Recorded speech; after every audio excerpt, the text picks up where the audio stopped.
Alrighty, welcome back. I believe we're on lesson number 6. Wow, we're getting along. So, we've already talked about notes, major scales, minor scales, forming basic major chords, forming basic minor chords. Now, I want to talk today about diminished chords. This is going to throw a whole new wrench into the works of some of what we've come to expect from chords now. So, as always, let's go to our piano. There we go.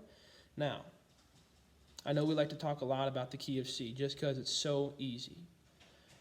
When you're looking to form a diminished chord, let's see, here's a good easy one. The B diminished, which I don't want anybody to be diminished.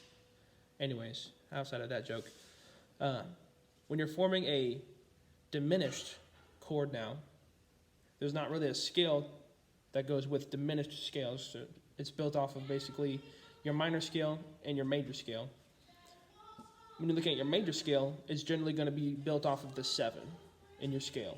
So you have 1, 2, 3, 4, 5, 6, 7.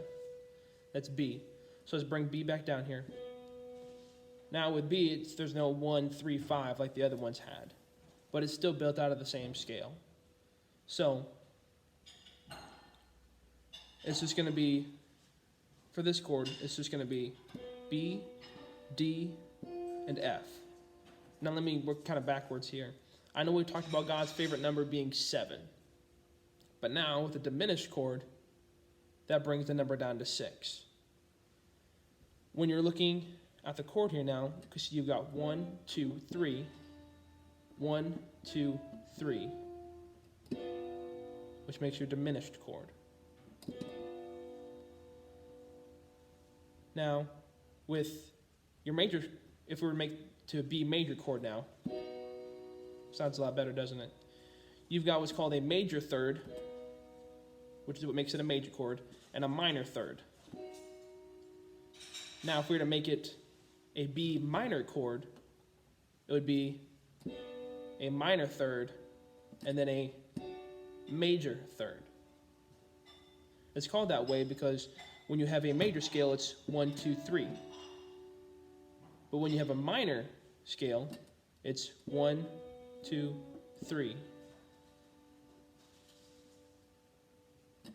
Minor third, major third. That's what makes it a minor chord. Then a major third and a minor third makes it a major chord. Now back to diminished, you've got 2 minor thirds. You got 1 minor third and another minor third. That make up a diminished chord. You probably won't find this very often in most church music, but if you do, now you know how to play it. If you have any questions, feel free to comment below and hit me up and ask me your questions. If not, hope you've watched the rest of these videos. We got more to come. God bless you, and you guys have a good rest of your day.